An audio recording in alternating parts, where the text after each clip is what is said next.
Adəm və Həvvanın olduqları cənnət. Bismillahirrahmanirrahim. Elm əhli Adəm və Həvvanın olduqları və çıxarıldıqları cənnətin hansı cənnət olması barəsində ixtilaf etmişlər.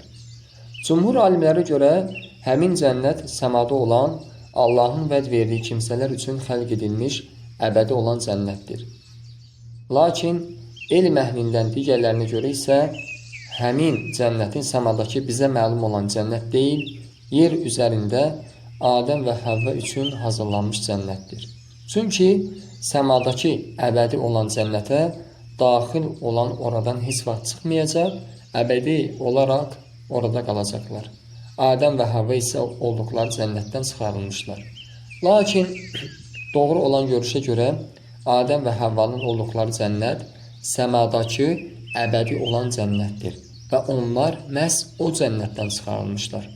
Buna da dəlil Uca Allahın Əl-Bəqərə surəsi 36-cı ayədə buyurduğu bu ayədir.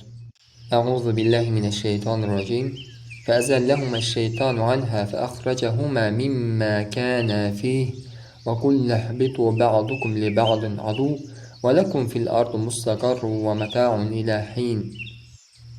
Şeytan isə onları o ağaca yaxınlaşdırmaqla aldadıb olduqları yerdən çıxartdı. Biz dedik, bir-birinizə düşmən olaraq aşağı inin. Yerdə sizin üçün müəyyən olunmuş vaxta dək məskən və gün güzəran vardır. Həmçinin Şeyx İbn Hüseymin, Allah ona rəhmət etsin, bu barədə belə demişdir.